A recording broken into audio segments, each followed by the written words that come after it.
Jornal da Sete está de volta. Na edição de hoje da nossa entrevista de estúdio, nós estamos falando sobre segurança de dados, proteção de informação na internet.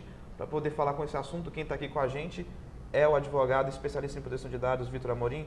Vitor, no início a gente já falou um pouco, deu um panorama a respeito da situação da proteção de dados, como está nos dias a dias, né? Como é que está vendo isso acontecer nos últimos dias. E agora, eu queria uma dúvida que nós acabamos tendo é que a segurança de dados está ficando mais frágil ou esse tipo de invasão está ficando mais sofisticado? O que está acontecendo para esse número ter aumentado tanto assim? A gente assiste cada vez mais a um aumento exponencial da utilização de plataformas digitais e assim, a interação social, ela cada vez mais migra para o ambiente digital, né? Cada vez mais as pessoas se relacionam através desse ambiente e isso acaba gerando um volume de informações muito grande, né? E cada vez mais valiosas, porque as informações, a partir do momento que a gente migra essas interações para o ambiente digital, as informações, os nossos dados que num outro momento estavam num ambiente mais privado, né, mais restrito, passa a ser mais aberto. Então, obviamente, isso acaba fazendo com que os nossos perfis, né, as plataformas que a gente utiliza e que se baseiam em nossos dados pessoais, eles sejam mais atrativos para esses criminosos, né? Isso acaba gerando realmente um aumento muito grande da prática de crimes, porque como a gente falou anteriormente, os nossos dados, as nossas informações, elas valem dinheiro, né? E infelizmente no Brasil nós não temos ainda uma cultura muito enraizada, muito forte de proteção de dados, de segurança digital e cibernética.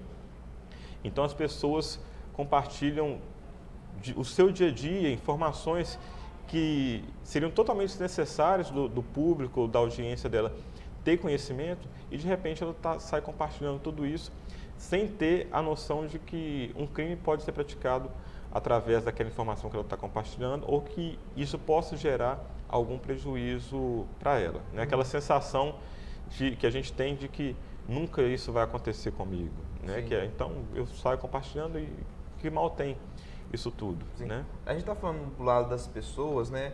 Mas também tem o lado das empresas que mantêm essas informações, que podem sofrer ataques, invasões de hackers. O que elas podem se fazer para se proteger? Porque elas também têm interesse de manter em segurança esses dados. Sim. Olha, aí a gente já pode começar a falar um pouquinho da Lei Geral de Proteção de Dados, da LGPD, né? Um dos princípios que a lei traz de forma muito clara é o princípio da finalidade. Eu preciso ter uma finalidade muito bem definida para aquela coleta, para aquele tratamento de dados pessoais. E o que a gente vê hoje é que as empresas coletam muitas informações, muitos dados totalmente desnecessários para me prestar determinado tipo de serviço, né? E quanto maior o volume de dados que ela trata, maior é o risco. Maior é o risco de um vazamento, de outro incidente de segurança.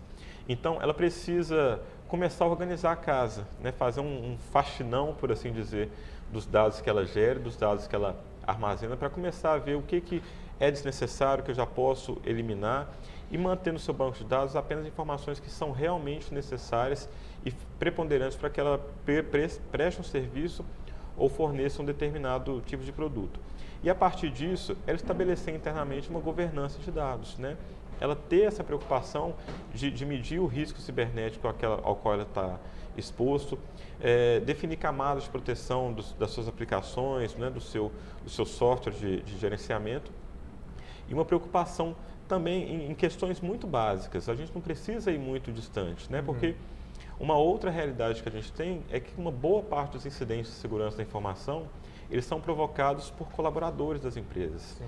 Seja mal intencionados ou seja porque eles acham que eles compartilharem determinado tipo de informação, determinados tipos de relatórios que estão no banco de dados da empresa não vai causar nenhum tipo de prejuízo. Então, se ela começa a implementar internamente uma segurança, uma cultura, né, de proteção de dados, de segurança da informação, disseminar isso internamente, eu já vejo como um ponto muito positivo e ela já consegue ver ganhos sem nenhum tipo de investimento financeiro, né? Então, a gente precisa começar aos pouquinhos, implementando pequenas práticas dentro das nossas empresas para que a gente tenha uma garantia maior com relação ao uso desses dados. Sim. Vitor, a gente vai continuar falando sobre esse assunto de segurança de dados, a respeito também dessa cultura digital que no Brasil ainda está engatinhando, vamos dizer assim. Mas a gente continua falando no próximo bloco. Jornal da Sete volta em instantes.